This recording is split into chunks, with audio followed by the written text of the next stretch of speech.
10th class के सभी बच्चे ध्यान दें। कल हमने निर्देशांक ज्यामिति वाले चैप्टर में कुछ सवाल किए थे, कुछ फॉर्मूले किए थे, और आज हम जो है किसी केंद्रक के निर्देशांक किस तरीके से निकाले जाते हैं अगर उसके बिंदु हमें दे रखे हैं, तब वो चीज़ हम सीखने जा रहे हैं। तो क्वेश्चन है कि उस त्रिभुज का केंद्रक ज्ञात कीजिए जिसके शीर्ष 7, 5, 5, 7 और -3, है। तो इन सवाल में हम क्या करते हैं, जब हमसे किसी त्रिभुज के केंद्रक पूछे जाते हैं, त्रिभुज में कितनी भुजाएं होती हैं? 3। तो किसी त्रिभुज के जब हमें केंद्रक निकालने हो तो हम क्या करते हैं, केंद्रक के जो निर्देशांक हैं उनको मान लेते हैं। हमने मान लिया x और y, कुछ भी मान सकते हैं, x और y हमने मान लिया है। तो केंद्रक के निर्देशांक हैं x और y, ये हमने मान लिया।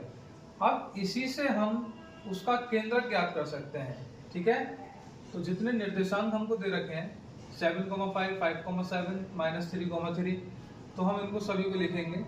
और इसमें हमने कल बताया था आपको कि एक x1 होता है, दूसरा y1 होता है, फिर x2 y2 होता है, फिर x3 और y3 होता है। इसी प्रकार हम मानेंगे x1 y1 x2 y2 x3 y3। तो सभी वैल्यू आपके पास ये आ चुकी हैं। अब हम निकालेंगे निर्देशांक। निर्देशांक निकालने के लिए क्या करते हैं, अगर हमको x के निर्देशांक निकालने हैं तो हम लिखेंगे x1 x2 x3, सभी को हम प्लस करेंगे। प्लस करने के बाद क्या करेंगे, 1 2 3, कितनी डिजिट है यहाँ पर? 3 से हम डिवाइड करेंगे, ठीक है।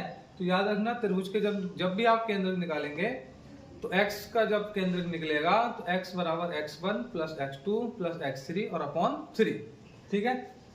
x is equal to, x की वैल्यू कितनी है? 7 रख दी, प्लस x2 की वैल्यू कितनी है? 5, तो यहाँ से 5 रख दिया हमने, प्लस प्लस लगाया। x3 की वैल्यू कितनी है? -3 है, तो उसको ब्रैकेट में लिखेंगे -3, ठीक है। अब देखना कैसे होता है, x इज इक्वल टू 7 और 5 कितने हो गए? 12, प्लस माइनस 3 का 3, बटे में भी कितना है? 3 है। 12 में से 3 के कितने बचे? 9 बटे 3, तो 3 से चला जाएगा 3 बार, तो x की वैल्यू कितनी आ जाएगी? 3। यानी x का जो निर्देशांक केंद्रक आया वो कितना आया? 3 आया।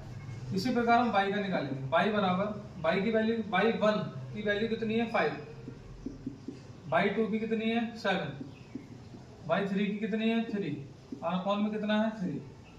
सभी को जोड़ देंगे, 7 5 12 3 15 बटे में 3, तो 3 पंजे 15। तो y की वैल्यू कितनी आ गई? 5, x की वैल्यू 3, y की वैल्यू 5। तो हमको निकालना था, त्रिभुज के केंद्रक निकालने थे। तो त्रिभुज के जो केंद्रक आए वो x और y हमने इसको माना था, तो कितना आया? x का मान 3 आया, y का मान 5 आया। तो इसके जो त्रिभुज के केंद्रक जो होंगे वो होंगे 3, 5, ठीक है।